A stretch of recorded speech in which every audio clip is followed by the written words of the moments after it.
तो उपेंद्र, देखिए धामी कैबिनेट की आज बैठक का आयोजन होगा और मुख्यमंत्री पुष्कर सिंह धामी इसकी अध्यक्षता करेंगे। ऐसे कौन कौन से प्रस्ताव हैं जिस पर मुहर लगना संभव?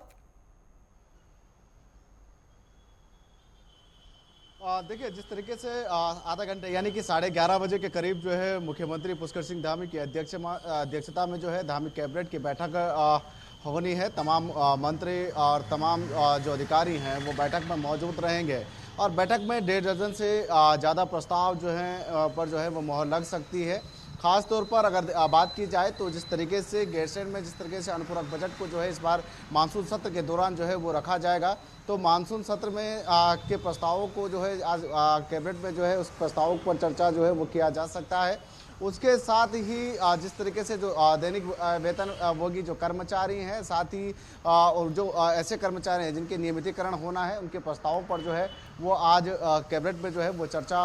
हो सकती है। उसके साथ ही जिस तरीके से अल्मोड़ा और पिथौरागढ़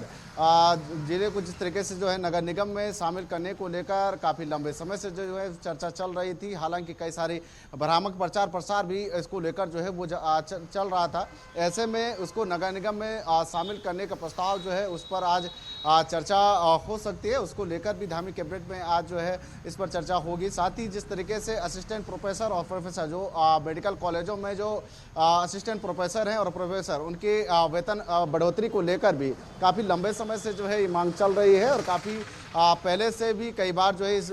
कहा गया है कि जल्द जो है इस पर फैसला लिया जा सकता है। तो माना यह जा रहा है कि आज की कैबिनेट बैठक में असिस्टेंट प्रोफेसर और प्रोफेसर के वेतन में जो है बढ़ोतरी को लेकर जो है इस पर आज प्रस्ताव जो है वो लाया जा सकता है और इस पर जो है वो चर्चा हो सकती है। उसके साथ ही जिस तरीके से जो तलाकशुदा बेटी है उस पर जो है अगर उनके माता पिता को जो पेंशन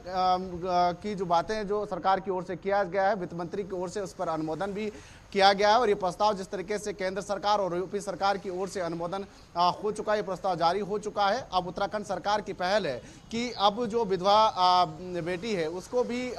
जो है माता पिता की पेंशन का हकदार जो है उसको रखा जाएगा। अगर पहले जिस तरीके से प्रक्रिया थी कि जब पूरी तलाक की प्रक्रिया पूरी हो जाती थी उसके बाद उसको जो है यह हक दिया जाता था, लेकिन अब सरकार जो है इस पर भी फैसला ले रही है कि अगर कोई तलाकशुदा बेटी या महिला है और उसकी प्रक्रिया अभी चल ही रही है, उसके बावजूद भी वह पेंशन की हकदार हो, उसको लेकर नियमावली में जो है चेंजेस जो है वो करने जा रही है। उसको लेकर भी आज प्रस्ताव जो है वो कैबिनेट में उस पर जो है वो चर्चा हो सकती है। तो कई सारे अहम प्रस्तावों पर जो है आज कैबिनेट में जो है वो चर्चा होगी और सभी लगभग माना जा रहा है 1 दर्जन से ज़्यादा प्रस्तावों पर जो है वो आज मुहर लग सकती है। बिल्कुल उपेंद्र, आपने उन 1 दर्जन प्रस्ताव की चर्चा की और जिक्र भी किया जिन पर आज मुहर लगती हुई नजर आ सकती है। देखिए, देहरादून को स्मार्ट सिटी बनाने का जो प्रोजेक्ट है वो लगातार हीला हवाली के चलते भेंट चढ़ता जा रहा है भ्रष्टाचार के, और इसको लेकर लगातार जो धामी सरकार है वो विपक्ष के द्वारा घिरती भी जा रही है। तो क्या इसको लेकर भी चर्चा की जा सकती है और निर्माण कार्य में तेजी ला सकती है? देखिए, कैबिनेट में इस पर हालांकि उस तरह से कोई फैसला जो है वो नहीं माना जा रहा है, लेकिन ये जरूर है कि जिस तरीके से जो है स्मार्ट सिटी का कार्य जो है 2024 में इसको खत्म होना था, पहले तो 2023 में इसको खत्म होना था, लेकिन उसके बाद जिस तरीके से कोरोना काल चला उसके बाद और जिस तरीके से जो अधिकारियों की हिला हवाली रही, उसके बाद ये कहा गया कि 2024 के पहले सप्ताह तक जो है इस कार्य को जो है वो पूर्ण किया जाएगा। लेकिन अगर देखा जाए तो सरकार की ओर से और जिस तरीके से स्मार्ट सिटी की जो सीईओ हैं सोनिका सिंह, उनकी ओर से अगर कहा जाए तो उनकी तरफ से 90% कार्य जो है वो स्मार्ट सिटी का पूरा हो चुका है और अधिकारियों का और जिस तरीके से जो शहरी विकास मंत्री हैं उनका भी ये मानना है कि 90% का कार्य जो मतलब स्मार्ट सिटी के तहत होने थे उन कार्यों पर जो है फोकस करते हुए उन कार्यों को पूर्ण कर दिया गया है। लेकिन और जिस तरीके का जो दायरा जो स्मार्ट सिटी का रखा गया है कि देहरादून का ये गांधी पार्क से लेकर देहरादून के परेड मैदान और उसमें देहरादून का कुछ ऐसा क्षेत्र है जो स्मार्ट सिटी के तहत जिस पर जो है वो काम किया गया है। और जिस तरीके से विपक्ष लगातार इस सवाल को उठाता है कि स्मार्ट सिटी में उस तरीके की स्मार्टनेस नज़र नहीं आ रही है, उस तरीके से कार्य नहीं हुआ है जिस तरीके से स्मार्ट सिटी के लेकर जो है दावे किए गए थे और जिस तरीके से इसको धरातल पर उतारने की बात की गई थी। क्योंकि अगर मानसून की अगर बात की जाए तो स्मार्ट सिटी में ही जल भराव की स्थिति बनी हुई रहती है, ड्रेनेज सिस्टम वहाँ पर फेल दिखाई देता है। तो यानी कि साफ तौर पर जो है विपक्ष इस पर जो है वो लगातार सवाल उठाता है। ये जरूर है कि कई बार जो है शहरी विकास मंत्री प्रेमचंद अग्रवाल जो है अधिकारियों के साथ बैठक कर चुके हैं, कई बार इस पर जो है फटकार भी अधिकारियों को लगा चुके हैं कि किस तरीके से काम हो रहा है, हिला हवाली किस तरीके से चल रही है।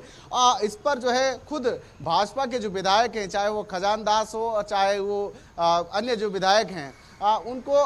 वो लगातार इस बात को उठाते आए हैं कि इस पर जो है काम सही से नहीं हो रहा है। कई बार जो है कई निर्माण कार्यों को तोड़ा गया, उसके बाद उसकी फिर से जो है जिस तरीके से काम वहाँ पर हुआ, लेकिन अभी भी सवाल इस बात का उठ रहा है कि आखिर वो स्मार्ट सिटी कहाँ है। जिस तरीके के धरातल पर दावे किए जा रहे थे कि धरातल पे एक स्मार्टनेस शहर के तौर पर जो इस पर काम किया जाएगा, वो स्मार्टनेस जो है शहर में दिखाई नहीं दे रही। इसको लेकर विपक्ष लगातार सवाल उठा रहा है और लगातार अधिकारी जो है और जो इस तरीके से मंत्री हैं वो लगातार इस पर जो है फटकार भी लगाते हुए दिखाई दिए। हालांकि ये जरूर है कि कैबिनेट पर इस पर जो है ज़्यादा फोकस जो है इस बार सरकार नहीं करेगी, लेकिन ये जरूर है कि खुद जो है शहरी विकास मंत्री इस पर जो है अधिकारियों को फटकार लगा चुके हैं और विपक्ष जो है इस पर सवाल लगातार उठा रहा है। बिल्कुल उपेंद्र, और सबसे महत्वपूर्ण जो अगला प्रस्ताव है वो है अल्मोड़ा पिथौरागढ़ को नगर निगम का दर्जा दिया जा सकता है। दर्जा मिलने के बाद जनता को कितना ज्यादा सहूलियत हो जाएगी और अल्मोड़ा और पिथौरागढ़ में जो बारिश के बाद तमाम चुनौतियां नजर आ रही हैं, विकास को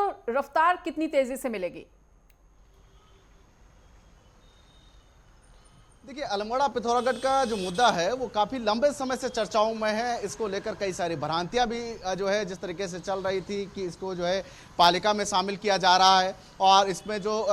जिस तरीके से जो है सिर्फ सरकार जो है इसमें पैसा कमाने की नीति से जो है वो काम कर रही है। लेकिन सरकार ने साफ कर दिया था कि इस पर जो है वो काम चल रहा है। अगर ये निगम के क्षेत्र में अगर इस पर जो है काम किया जाएगा, उसके क्षेत्र को जो है वो देखा जा रहा है तो उस पर जो है वो काम किया जाएगा। साथ ही जिस तरीके से देखा जाए तो अगर अल्मोड़ा और पिथौरागढ़ में अगर निगम क्षेत्र में उसको जो है वो शामिल किया जाता है तो उस क्षेत्र का जो है वो काफ़ी विकास होगा। साथ ही जो साफ सफाई जो व्यवस्थाएं वहाँ पर रहती है उस पर जो है खास फोकस जो है वो किया जाएगा। पिथौरागढ़ जो सीमांत जनपद है वहाँ पर जो जिस तरीके की जो स्थिति रहती है और जिस तरीके से पर्यटक घूमने के लिए वहाँ पर उन जगहों पर जाते हैं, चाहे वो अल्मोड़ा एक सुंदर शहरों में जो है अल्मोड़ा को माना जाता है और वहाँ पर निगम क्षेत्र में आने के बाद जो है शहर की साफ सफाई उसकी सुंदरता बनी रहने के लिए निगम क्षेत्र में आना बहुत जरूरी है। क्योंकि अगर निगम क्षेत्र में अल्मोड़ा और पिथौरागढ़ क्षेत्र को अगर लाया जाता है तो विकास की दृष्टि से तो ये काफी महत्वपूर्ण है ही, साथ ही जो उसकी सुंदरता जो है उन दोनों शहरों की बनी रहे उसके लिहाज से भी काफी बड़ा फैसला जो है वो सरकार करेगा।